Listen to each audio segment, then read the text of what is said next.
నమస్తే, welcome to Dootha media. ఆలయ విశిష్టత. కృష్ణానది తీరంలో వెలిసిన ప్రసిద్ధ పుణ్యక్షేత్రం ఇది. జ్యోతిర్లింగాలలో రెండోదైన మల్లికార్జునుడు ఇక్కడ కొలువుదీరాడు. అంతేకాదు, అష్టదశ శక్తిపీఠాల్లో 6వ శక్తిపీఠమైన భ్రమరాంబిక అమ్మవారు కూడా ఈ క్షేత్రంలోనే వెలిసింది.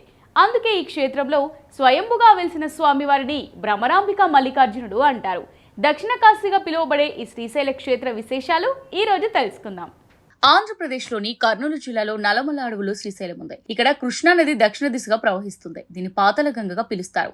శ్రీశైల క్షేత్ర ఆధ్యాత్మిక ప్రాముఖ్యత, ప్రధానాలయ విస్తీర్ణం, ప్రధాన ఆలయం చుట్టూ అరుదైన శిల్ప ప్రాకారం, క్షేత్రంలోని ప్రాచీన కట్టడాలు వంటివి ఉంటాయి. ఈ అంశాలను పరిగణలోకి తీసుకుని శ్రీశైల ఆలయానికి వరల్డ్ బుక్ ఆఫ్ రికార్డ్స్ లో స్థానం కల్పించారు. ఈ ఆలయ అభివృద్ధికి శాతవాహనులు, పల్లవులు, ఇక్ష్వాకులు, కాకతీయులు, విజయనగర ఆధీశులు ఎక్కువగా కృషి చేశారు. త్రేతాయుగంలో వనవాసానికి వచ్చిన రాముడు సీతాదేవి సమేతంగా ఈ క్షేత్రాన్ని దర్శించుకున్నట్టు పురాణాల్లో ప్రస్తావించారు. అలాగే ద్వాపర యుగంలో పాండాలు కూడా దర్శించుకున్నట్టు ఉంది. ఈ ప్రాంతంలో సిరాసురుడు అనే మహర్షి చేసిన తపస్సుకు మెచ్చి స్వామివారు ప్రత్యక్షమై ఆయన కోరిక మేరకు 2 పుత్రులను ప్రసాదించారు. రెండో కుమారుడైన పర్వతుడు తనను పర్వతంగా మార్చి తనపై కొలువుదీరమని మల్లికార్జున్ని కోరగా కైలాసం నుంచి పార్వతి సమేతంగా వచ్చి శ్రీశైల పర్వతంపై కొలువైనట్టు చెబుతారు. ఇక్కడ లింగానికి భక్తులు ఎవరైనా సరే స్వయంగా అభిషేకం చేసుకునే సదుపాయం ఉండడం విశేషం. అంతేకాదు, భక్తులు నేరుగా గర్భగుడిలోకి వెళ్లి స్వామివారిని స్పర్శ దర్శనం చేసుకోవచ్చు. ఇక్కడ భ్రమరాంబిక దేవి ఆలయం అపూర్వ శిల్ప సంపదతో నిండి ఉంది. శ్రీశైలం ఆలయాన్ని వీరశైవులు అత్యంత పవిత్రంగా భావిస్తారు. కర్ణాటక, మహారాష్ట్రకు చెందిన లింగదారులు ఇక్కడ స్వామివారిని కులదైవంగా భావిస్తారు. అంతేకాదు, ఏ ఆలయంలో లేని మరో ప్రత్యేకత శ్రీశైలంలో కనిపిస్తుంది.